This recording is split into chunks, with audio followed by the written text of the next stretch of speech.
Selamat pagi, perkenalkan, nama saya Ria Trisnawati Joana, NIM 1910416942, jurusan Manajemen, mata kuliah e-marketing, kelas A3 Pagi Manajemen, dosen Ibu Melia Yosita SMMM. Di sini saya akan menjelaskan tentang brand Zara. Zara adalah salah satu perusahaan mode internasional terbesar. Perusahaan ini dimiliki oleh Inditex, salah satu grup distribusi terbesar di dunia. Pelanggan adalah bagian terpenting dalam mode bisnis kami, yang mencakup desain, produk, distribusi, dan penjualan melalui jaringan retail kami yang luas. Zara adalah salah satu merek yang berasal dari Spanyol dan bermarkas di Arteixo, Galicia. Zara didirikan pada tahun 1975 oleh Amancio Ortega dan Rosalia Mera. Zara sendiri merupakan flagship store dari Inditex yang juga memiliki beberapa merek ternama lainnya seperti Massimo Dutti, Pull&Bear, Oysho, Utekwe, Stradivarius, dan Bershka. Zara sendiri hanya membutuhkan waktu kurang lebih 2 minggu untuk mengembangkan produk-produk barunya dan meluncurkan sekitar 10.000 desain baru setiap tahunnya. Amancio Ortega pertama kali membuka Zara Store di sebuah jalan utama di pusat kota Corinna, Galicia, Spanyol. Toko tersebut ternyata cukup sukses, sehingga Amancio membuka beberapa store lagi di Spanyol.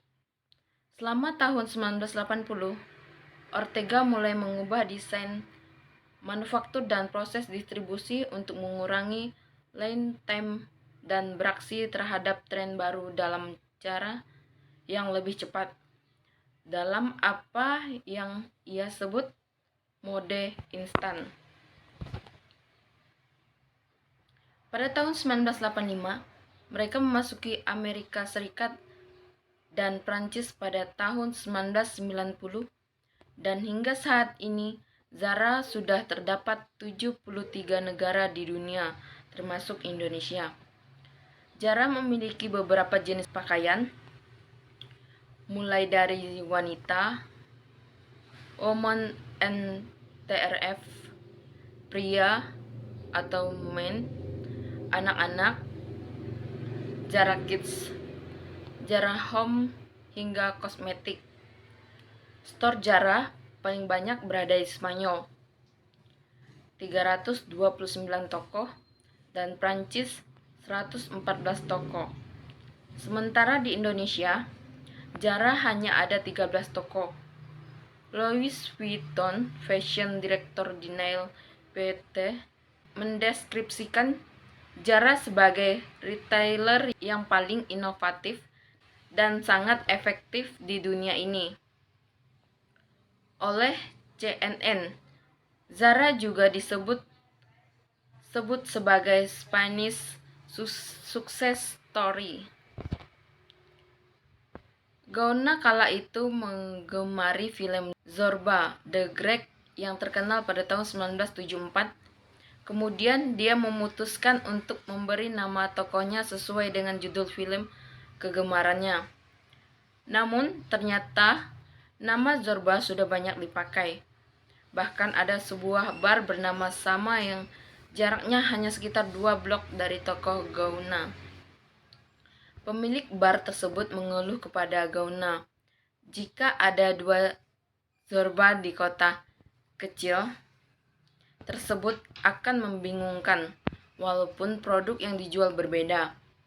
Masalah menjadi lebih rumit karena Gauna sudah terlanjur memesan cetakan logo untuk tokohnya.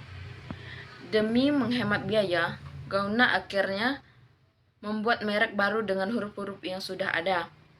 Ia pun mengganti Zorba menjadi Zara. Akhirnya Zorba tetap dengan usaha menjual birnya dan Zara fokus dengan bidang pakaian. Mengapa saya memilih brand Zara? Karena bagi saya Zara itu sangat bagus untuk diteliti. Jadi saya memutuskan untuk memilih salah satu unit media Zara dari unit media yang lain-lainnya.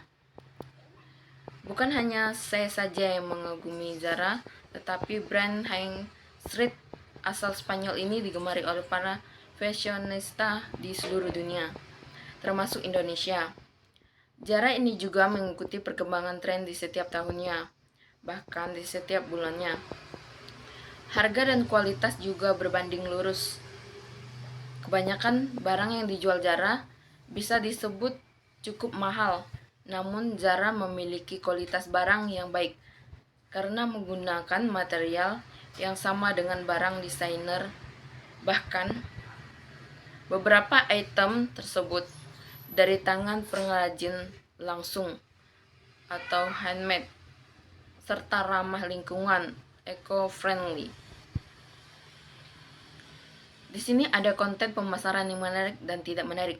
Konten pemasaran yang menarik, yang pertama ada Zara menggunakan teknologi RFID, Radio Frequency Identification, pada tahun 2014 lalu.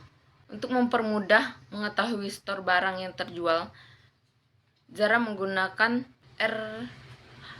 RFID, Radio Frequency Identification. Shift RFID letakkan pada bagian tag keamanan barang yang nantinya dikeluarkan saat barang tersebut terjual. Dengan begitu, perusahaan dapat dengan mudah mengambil inventaris dengan melakukan pendeteksian pada sinyal radio yang berasal dari tag RFID. Saat barang terjual, maka bagian stok barang bisa segera diberitahu agar menggantinya dengan barang yang baru.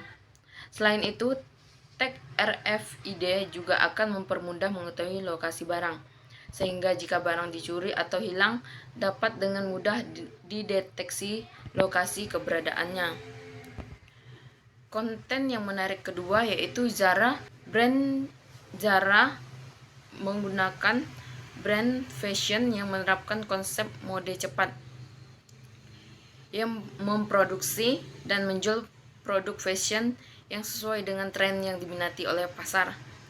Dengan menerapkan konsep tersebut, Zara tidak akan memajang koleksinya dalam waktu yang lama.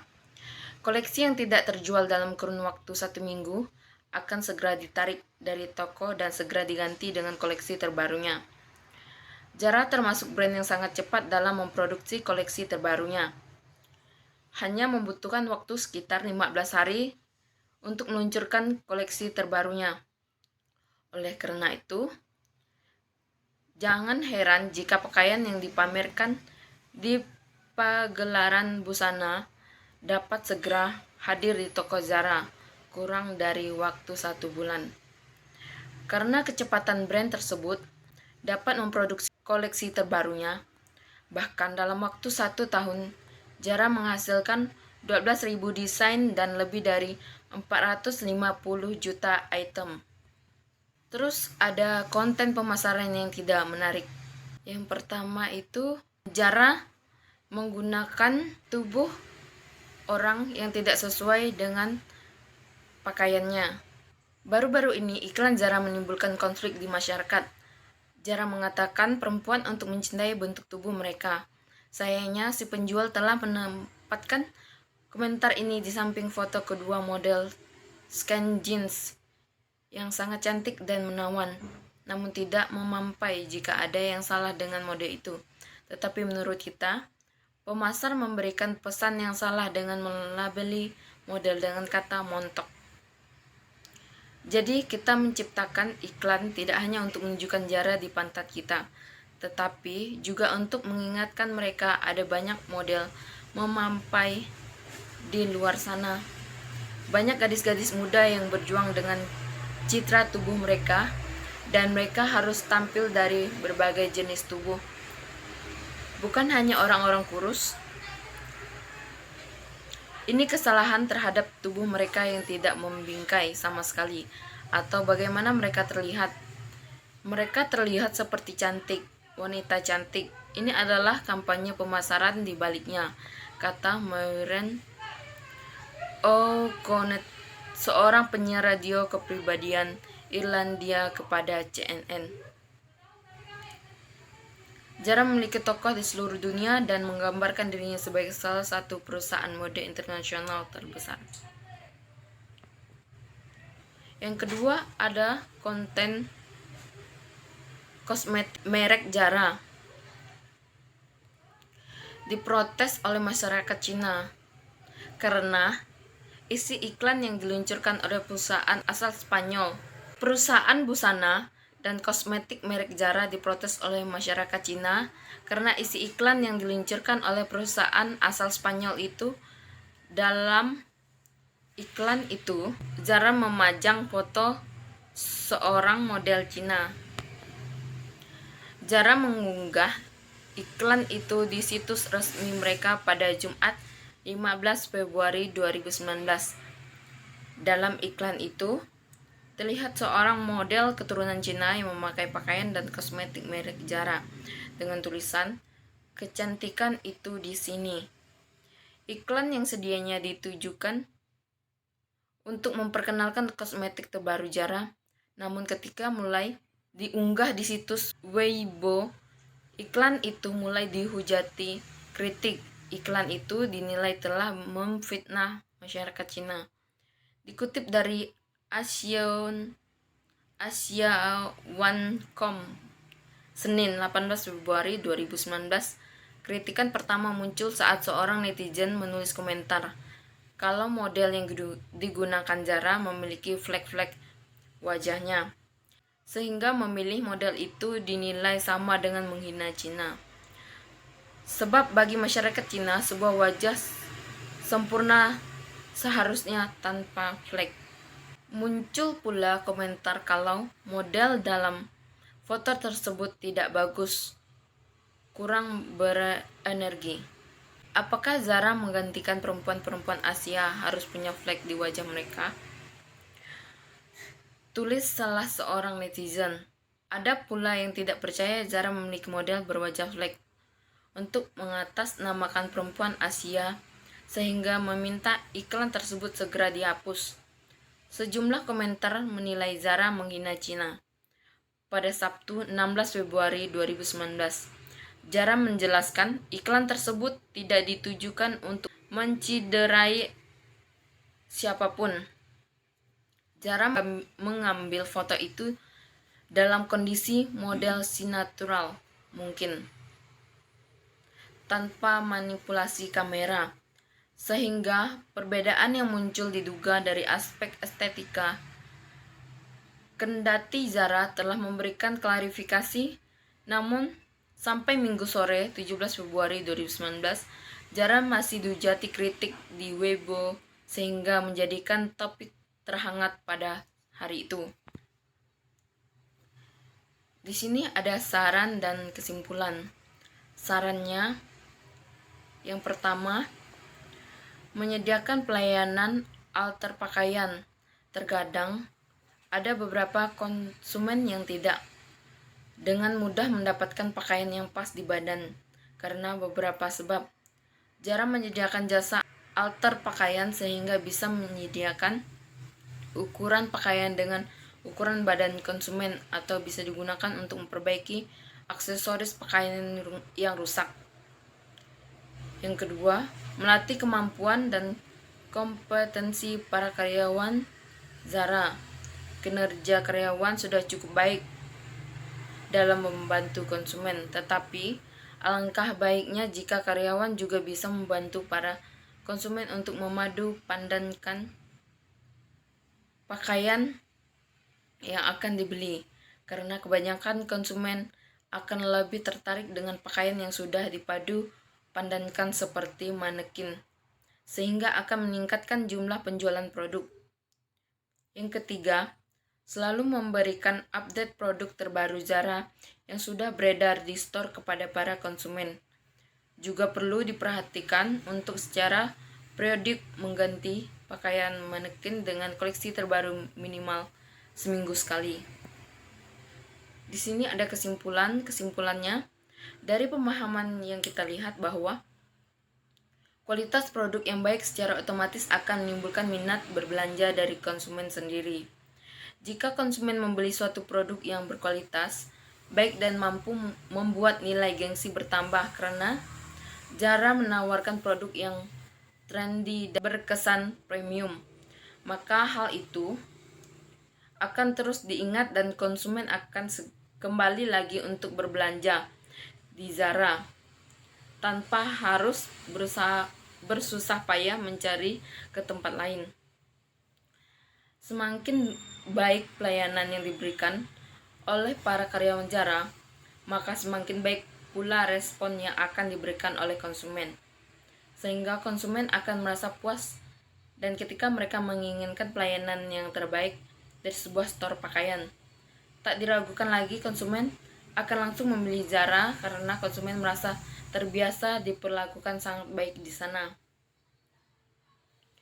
Di sini ada sumber-sumber unit media yang saya dapatkan dan pengertian serta semua hasil yang ada di presentasi ini. Baik, mungkin ini yang dapat saya sampaikan. Jika ada kata-kata yang salah, saya mohon maaf. Sekian dan terima kasih.